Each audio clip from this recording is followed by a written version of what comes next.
Now, today's topic is on the next very important concept of macroeconomics, that is business cycle.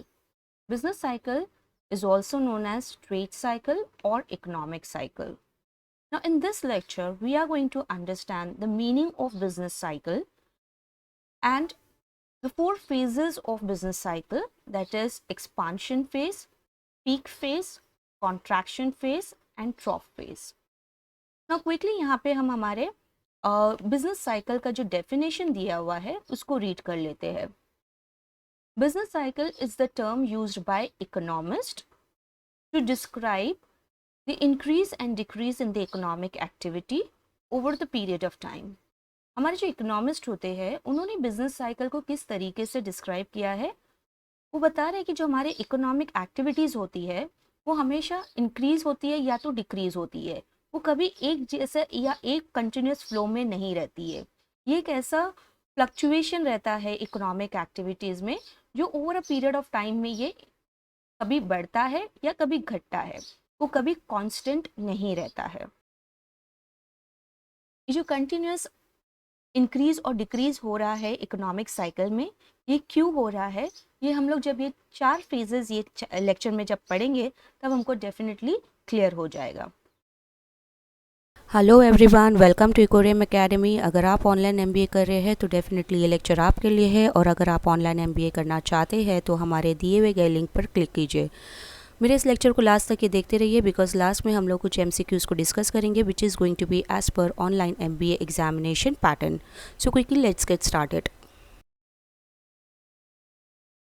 Okay, now let us see the very first phase, that is expansion phase of business cycle, जिसको हम लोग growth phase भी बोलते हैं. ना ये expansion या growth phase क्या होता है वो यहाँ पे हम लोग एक छोटा सा स्टेटमेंट है उससे समझने की कोशिश करते हैं. In this stage there is increase in positive economic indicator. जितने भी इकोनॉमिक इंडिकेटर है उसके अंदर इंक्रीज हो रहा है. ठीक है, कौन कौन से इकोनॉमिक इंडिकेटर्स होते हैं, मान लेते हैं एम्प्लॉयमेंट की बात करते हैं. अभी एम्प्लॉयमेंट जो है बहुत ज़्यादा हो गया है इकोनॉमी के अंदर. लोगों के पास जॉब अपॉर्चुनिटीज़ बहुत ज़्यादा है, बिजनेस करने की अपॉर्चुनिटी ज़्यादा है. तो इसकी वजह से क्या हो रहा है, एम्प्लॉयमेंट, हर कोई जो है वो काम में लगा हुआ है, हर किसी के पास एम्प्लॉयमेंट है, हर कोई पैसे कमाने में लगा हुआ है. उसकी वजह से उनका जो इनकम होता है, उनकी सैलरी या वेजेस जो है वो बहुत ज़्यादा होती है. और सैलरी वेजेस जब ज़्यादा होती है, अगर इनकम आपके पास अच्छी आने लगती है तो आपकी जो डिमांड है वो बहुत ज़्यादा बढ़ जाते हैं. और डिमांड की वजह से supply of goods and services भी मार्केट में ज़्यादा बढ़ जाते हैं, बिकॉज हमेशा डिमांड को जो है वो सप्लाई से इक्वल रखना पड़ता है. ठीक है, इसकी वजह से आउटपुट, जैसे कि मैंने कहा कि गुड्स एंड सर्विसेज ज़्यादा के जो डिमांड होते हैं उसको ज़्यादा देना पड़ता है, मतलब कि आउटपुट जो है वो आपको ज़्यादा देना पड़ता है of goods and services. Sale ज़्यादा हो रहे हैं यहाँ पे, आउटपुट ज़्यादा है तो ऑब्वियसली सेल ज़्यादा हो रहे हैं यहाँ पे, लोगों के डिमांड बहुत ज़्यादा है और उसकी वजह से कंपनियों के बहुत बहुत फ़ायदे होते हैं और अच्छी कंपनी जो है वो अच्छा प्रॉफिट अर्न कर सकती है. तो ये ऑल ओवर एक्सपांशन फेज़ में हम लोगों को एक छोटा सी आइडिया मिल गया है कि एक्सपांशन फेज़ क्या होता है, जिसमें जॉब अपॉर्चुनिटीज़ बहुत ज़्यादा है, लोगों की इनकम बहुत ज़्यादा है. इनकम ज़्यादा होने की वजह से डिमांड और सप्लाई भी ज़्यादा है यहाँ पे, सेल ज़्यादा है और प्रॉफिट्स भी ज़्यादा है यहाँ पे. ठीक है, तो क्विकली इसके फीचर्स ऑफ एक्सपांशन फेज देख लेते हैं हम लोग. ग्रोथ इन इनकम, जैसे कि मैंने बताया कि जॉब अपॉर्चुनिटीज़ है तो आपकी जो इनकम है, जॉब अपॉर्चुनिटीज़ है, बिजनेस है, एक अपॉर्चुनिटीज़ आपके पास बहुत ज़्यादा है, तो उसकी वजह से जो इनकम है वो बहुत ज़्यादा बढ़ने लगती है. जब इनकम बढ़ती है तो ऑब्वियसली आपका डिमांड भी बहुत ज़्यादा बढ़ता है. और जब हम लोग ब्रांड की बात करें या कोई मार्केट की बात करें तो उसके अंदर कंपटीशन बहुत ज़्यादा बढ़ जाता है, बिकॉज जॉब अपॉर्चुनिटीज़ के साथ साथ हमारे पास बिजनेस अपॉर्चुनिटीज़ भी बहुत होते हैं. हर छोटे बड़े ब्रांड्स जो है वो बनना स्टार्ट हो जाते हैं, क्रिएट होना स्टार्ट हो जाते हैं. इसकी वजह से बहुत ज़्यादा मार्केट के अंदर कंपटीशन आ जाता है. और कंपटीशन आने की वजह से हम लोगों को कुछ अपने मार्केट स्ट्रैटेजीज़ के अंदर कुछ चेंजेस, कुछ पॉलिसीज़ के अंदर कुछ चेंजेस लेके आने पड़ते हैं, जिसकी वजह से हम लोग मैक्सिमम जो है अपने कस्टमर्स को best out of best products या सर्विसेज दे सके. उसके साथ हम लोग अपना एडवर्टीजमेंट भी बहुत ज़्यादा बढ़ा देते हैं, बिकॉज कंपटीशन है मार्केट में। अगर हम एडवर्टीजमेंट नहीं करेंगे तो हमारा ब्रांड के बारे में लोगों को पता नहीं चलेगा, ठीक है। तो एडवर्टीजमेंट का जो यहाँ पे प्राइस है वो बहुत ज़्यादा बढ़ जाता है। Then development of brand loyalty, ये कस्टमर के पॉइंट ऑफ व्यू से बात कर रहा है कि कस्टमर को जब आप बेस्ट प्रोडक्ट या बेस्ट सर्विसेज प्रोवाइड करते हैं तो ऑब्वियसली वो आपके प्रोडक्ट के एकदम यूज टू हो जाते हैं और आपके साथ बहुत ज़्यादा लॉयल रहते हैं। तो आपको आपके ब्रांड की लॉयल्टी भी यहाँ पे डेवलप करने को मिलती है। So all over expansion phase में आपको हर चीज़ के अंदर ग्रोथ देखने को मिलता है। वैसे ही हम लोग यहाँ पे और अच्छे से समझ लेते हैं एक्सपांशन फेज। यहाँ पे आपको एक एग्जाम्पल मैंने यहाँ पे दिया है कि कुछ डेटर्स होते हैं जिनको पैसों की ज़रूरत होती है और क्रेडिटर्स वो होते हैं जो पैसे प्रोवाइड करते हैं। क्रेडिटर्स वो होते हैं जो पैसे प्रोवाइड करते हैं, ठीक है। डेटर्स को पैसों की ज़रूरत क्यों पड़ती है? जैसे फॉर एग्जांपल मैंने अभी प्रीवियस स्लाइड में बताया कि आपके जो बिजनेस अपॉर्चुनिटी है वो बहुत ज़्यादा जनरेट हो गई है यहाँ पे, तो आपको हो सकता है लोन की ज़रूरत पड़े, पैसों की ज़रूरत पड़े। तो आप क्या करोगे? आप क्रेडिटर्स को अप्रोच करते हो। जब क्रेडिटर्स को अप्रोच करोगे तो क्रेडिटर्स आपको लोन प्रोवाइड करते हैं, पैसे प्रोवाइड करते हैं। नाउ डेटर्स का यहाँ पे कंडीशन अच्छा है, बिजनेस अच्छा रन होने वाला है, उसका प्रॉफिट अच्छा है, यहाँ पे वो अपने डेट्स को इजीली पे कर सकता है, इसलिए क्रेडिटर्स भी राजी हो जाते हैं उनको अपने लोन प्रोवाइड करने के लिए। लेकिन जब वो लोन प्रोवाइड करते हैं तो यहाँ पे वो अपना बहुत अच्छा रेट ऑफ इंटरेस्ट भी रखते हैं, बिकॉज ये क्रेडिटर्स के लिए भी अपॉर्चुनिटी होती है अर्न करने की। तो यहाँ पे एक विन विन सिचुएशन बन जाता है कि दोनों अर्न कर सकते हैं। The debtors is also getting the opportunity to earn as well as creditors के पास भी इन्वेस्टमेंट अपॉर्चुनिटीज बढ़ जाती है, ठीक है। सो जब ये सारे अपॉर्चुनिटीज़ जब मार्केट में बहुत ज़्यादा बढ़ जाती है और बहुत ज़्यादा लोगों के पास एम्प्लॉयमेंट है, डिमांड बहुत ज़्यादा इंक्रीज हो रहा है, तो मतलब क्या हो रहा है कि यहाँ पे जो मनी फ्लो है, मनी फ्लो जो मार्केट में है वो बहुत ज़्यादा है, ठीक है। तो this is what expansion phase is all about. यहाँ पे मैंने एग्जाम्पल ऑफ बलून से भी मैंने एग्जाम्पल देने की कोशिश किया है कि जैसे आप एक बलून के अंदर कैसे एयर भरते हो और वो बलून को जब आप छोड़ देते हो तो वो एयर के अंदर एक मैक्सिमम हाइट पे जाने की कोशिश करता है। तो एक्सपांशन फेज वही होता है कि आप जो फेज होता है, इकोनॉमिक फेज होता है, उसके अंदर इतना मनी फ्लो है, इतना ज़्यादा अपॉर्चुनिटीज़ है हर किसी के लिए कि हमारी जो इकोनॉमी होती है वो मैक्सिमम हाइट तक के पहुंचने की कोशिश करती है।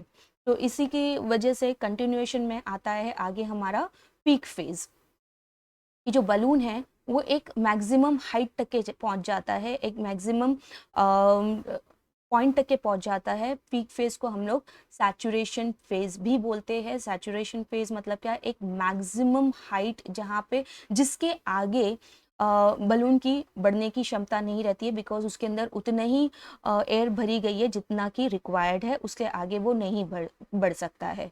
तो यहाँ पे क्या दिया हुआ है? In this phase the economic indicators such as employment, income, output, salaries या wages, profit, sales are at the highest. सब कुछ जो है, सारे जो इकोनॉमिक इंडिकेटर्स जो है वो एक हाईएस्ट पॉइंट पे है और वो इससे आगे नहीं बढ़ सकते हैं, बिकॉज वो मैक्सिमम मनी जो इकोनॉमी में होना चाहिए उतना है, उसके आगे वो नहीं बढ़ सकता है। तो फीचर्स देख लेते हैं यहाँ पे पीक फेज का हम लोग। That is first one is high demand and supply. Demand और सप्लाई दोनों भी बहुत ज़्यादा है मार्केट में।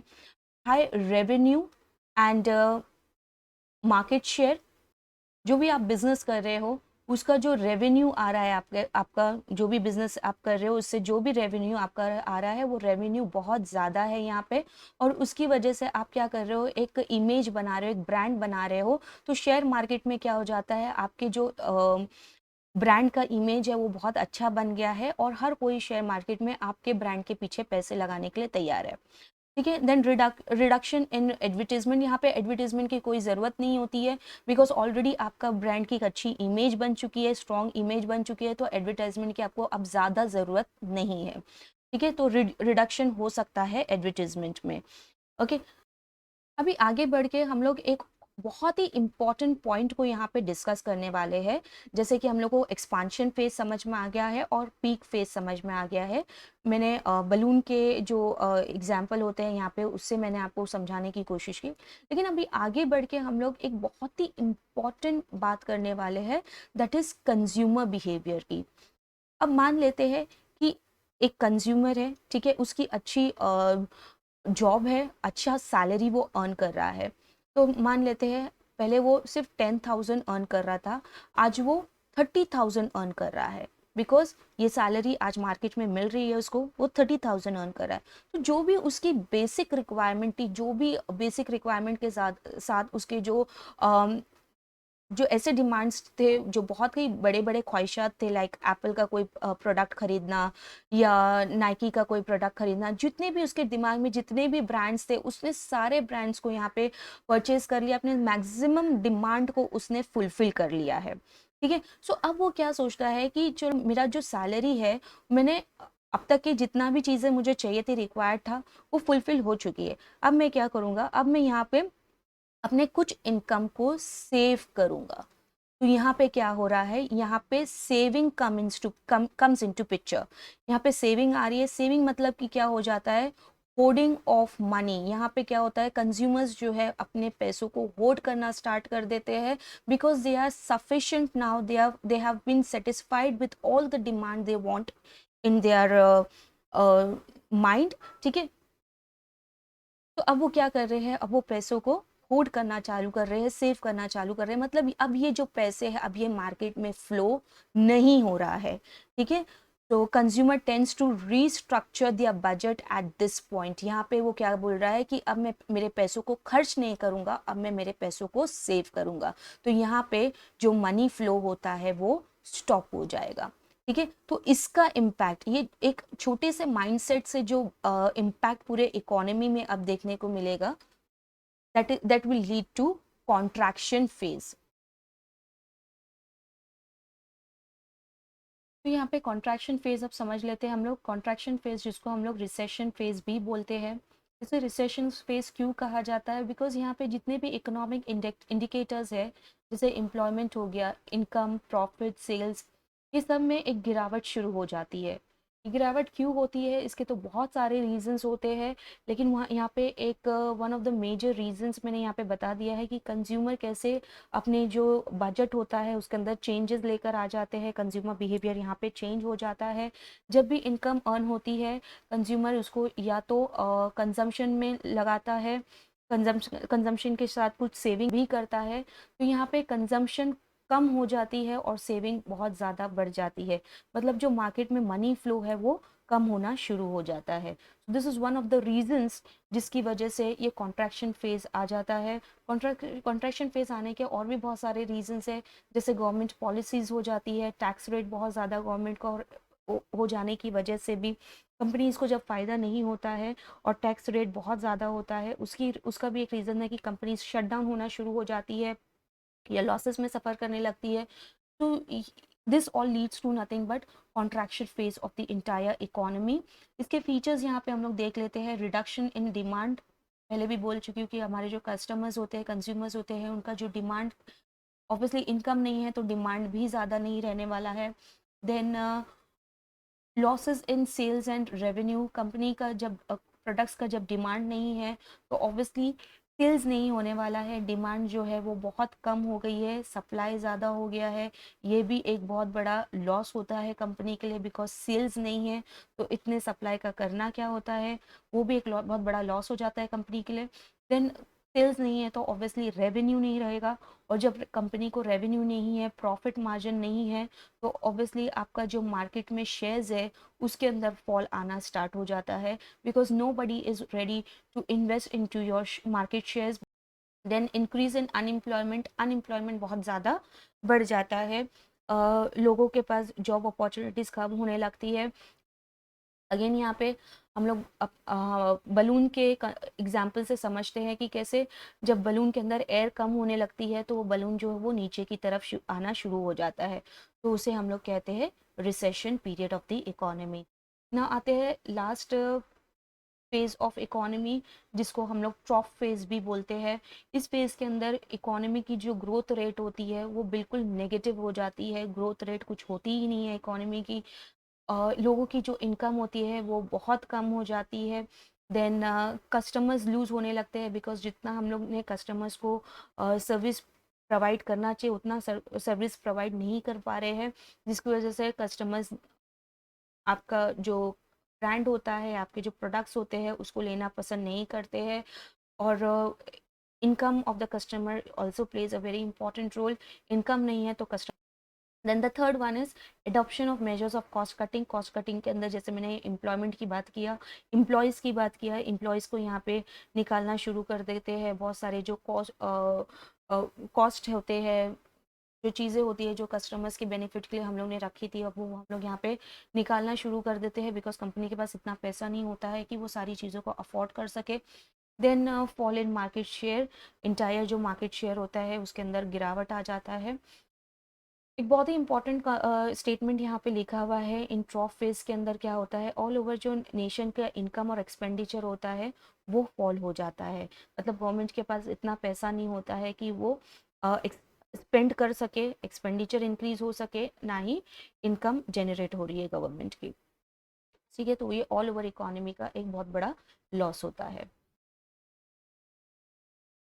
ना। एक बार फिर से हमारे पूरे जो जितने भी फेजेस है उसको एक बार वापस से यहाँ पे देख लेते हैं। एक्सपांशन फेज, कैसे एक्सपांशन फेज में जब इकोनॉमी में मनी फ्लो ज़्यादा होता है तो हमारा जो एक इंटायर इकोनॉमी है वो बहुत ज़्यादा ब्लूम करती है, एक हाईएस्ट पीक पे पहुँच जाती है, जिसको हम लोग पीक फेज भी बोलते हैं।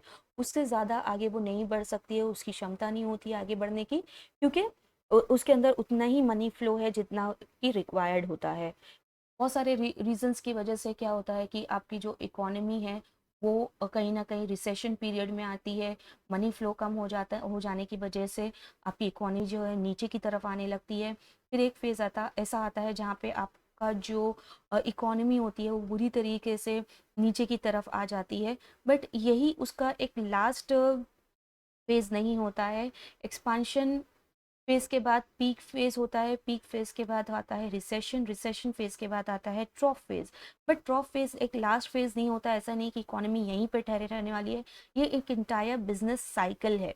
ठीक है, ट्रॉफ फेज के बाद आता है अगेन रिकवरी फेज। अब ये रिकवरी फेज आएगा कैसे, यहाँ पे गवर्नमेंट ऑफ द कंट्री बहुत ही इंपॉर्टेंट रोल प्ले करती है। जैसे फॉर एग्जांपल गवर्नमेंट जो है उनके पास बहुत सारी पॉलिसीज़ होती है, like for example monetary policies होती है गवर्नमेंट के पास, फिस्कल पॉलिसीज़ होती है। मॉनेटरी पॉलिसीज़ के अंदर गवर्नमेंट जो है रेट ऑफ इंटरेस्ट बहुत ज़्यादा कम कर देती है, जो भी वो लोन प्रोवाइड कर रही है स्टार्टअप के लिए या बिजनेसमैन के लिए, वो रेट को बहुत ज़्यादा कम कर देती है, सो दैट ये एक अच्छा अपॉर्चुनिटी मिलता है बिजनेस ओनर्स के लिए कि वो अपने बिजनेस को रन कर सके। देन फिस्कल पॉलिसीज़ के अंदर यूजुअली गवर्नमेंट जो है टैक्स रेट को बहुत कम कर देती है, जो अगेन एक अपॉर्चुनिटी बन जाती है बिजनेस ओनर्स के लिए कि वो अपने बिजनेस को बढ़ा सकते हैं, बिकॉज यहाँ पे टैक्स रेट जो है वो कम कर दिया गया है गवर्नमेंट की तरफ से। तो गवर्नमेंट यहाँ पे बहुत इंपॉर्टेंट रोल प्ले करता है पूरा इकोनॉमी को रिकवरी में लाने के लिए, और अगेन इकोनॉमी को इस पोजीशन में लेकर आया जाता है जहाँ पे वो अगेन एक उड़ान के लिए तैयार हो जाता है। नहीं, ये पूरे बिजनेस साइकिल को हम लोग एक ग्राफ से भी समझ लेते हैं। यहाँ पे बहुत ही इम्पोर्टेंट ग्राफ यहाँ पे है। आप अपने आंसर में ये ग्राफ के अगर द्वारा आंसर को एक्सप्लेन करोगे तो आंसर जो है वो बहुत ही अच्छा बन जाता है आपका। ये ग्राफ में आपको देखने को मिल रहा है कि कैसे इकोनॉमी जो है वो पीक स्टेज से रिसेशन फेज पे आती है, रिसेशन फेज से वो एक ड्रॉप फेज पे आती है, ड्रॉप फेज पे आने के बाद वो एक रिकवरी फेज पे आती है, और रिकवरी से अगेन वो एक्सपांशन और पीक पे जाती है, और अगेन ये जो पूरा साइकिल है ये over a period of time ये चलता ही रहता है। लेकिन एक बहुत ही इंपॉर्टेंट चीज़ यहाँ पे नोटिस करने वाली है कि जो जब भी आपकी रिकवरी इकोनॉमी की होती है तो वो बहुत ही अच्छी रिकवरी होती है। मतलब जो जनरल प्राइस लेवल होता है उसके अंदर आपको इंक्रीमेंट देखने को मिलता है, there is an increase in the general price level, और उसको हम लोग बोलते हैं इन्फ्लेशन। कहीं ना कहीं इन्फ्लेशन जो है वो आपकी इकोनॉमी के लिए अच्छा भी होता है, this shows that your economy is growing. आपकी जो इकोनॉमी के अंदर जो है वो ग्रोथ होना स्टार्ट हो जा रहा है, और इस इन्फ्लेशन के टॉपिक को हम लोग आगे आने वाले लेक्चर में देखेंगे और उसकी वजह से समझेंगे कि इन्फ्लेशन कैसे हमारे इकोनॉमी के लिए बेटर होगा। तो यहाँ पे हम लोग को लास्ट में क्या समझ में आ रहा है कि जब भी आपकी इकोनॉमी जब रिकवरी स्टेज से वापस से एक्सपांशन या बूम स्टेज की तरफ जाती है तो वो और अच्छे से और ज़्यादा ब्लूम होकर आगे बढ़ती है। तो क्विकली यहाँ पे हम लोग कुछ एमसीक्यूज को देख लेते हैं जो कि आपके ऑनलाइन एमबीए एग्जामिनेशन पैटर्न के हिसाब से और इस लेक्चर के आधार पे यहाँ पे फ्रेम किया हुआ है। पहला एमसीक्यू यहाँ पे क्या दिया हुआ है, which among the following is the phase of business cycle, expansion phase, contraction phase, peak phase. तो ऑब्वियसली ये जितने भी है तीनों भी जो है वो आपके फेजेस में आते हैं। सो कोई एक पे आप मार्क नहीं कर सकते हो, आपको डी पे मार्क करना पड़ेगा ऑल ऑफ दीज। तो पहले वाले का आंसर होगा ऑल ऑफ दीज। नेक्स्ट आते हैं in this phase debtors are in good condition to repay their debts. कौन सा ऐसा फेज है जिसमें डेटर्स जो है वो अच्छे फाइनेंशियल कंडीशंस में है और वो अपने डेट्स को इजीली पे कर सकते हैं? तो ऑब्वियसली वो एक्सपांशन फेज में होता है। तो फर्स्ट वन सेकेंड वाले का ए आंसर है, that is expansion. Next one is that is third one, in this stage there is rapid decline in national income and expenditure। यहाँ पे नेशनल इनकम और एक्सपेंडिचर की बात कर रहे हैं और बहुत ज़्यादा जब डिक्लाइन शुरू हो जाता है तो नेशनल इनकम और गवर्नमेंट एक्सपेंडिचर भी इसके अंदर इम्पैक्ट होते हैं। तो वो कौन सा स्टेज होता है, वो हमारा लास्ट स्टेज होता है, दैट इज टॉप फेज। तो D is the answer for the third one.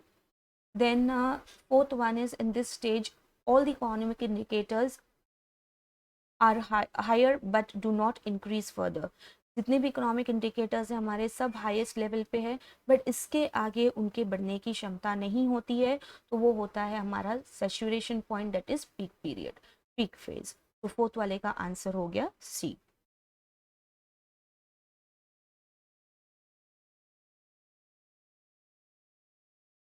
सो अब तक के लिए इतना ही। अगर आपको मेरा ये लेक्चर पसंद आया हो तो please do like share and subscribe my channel. Thank you.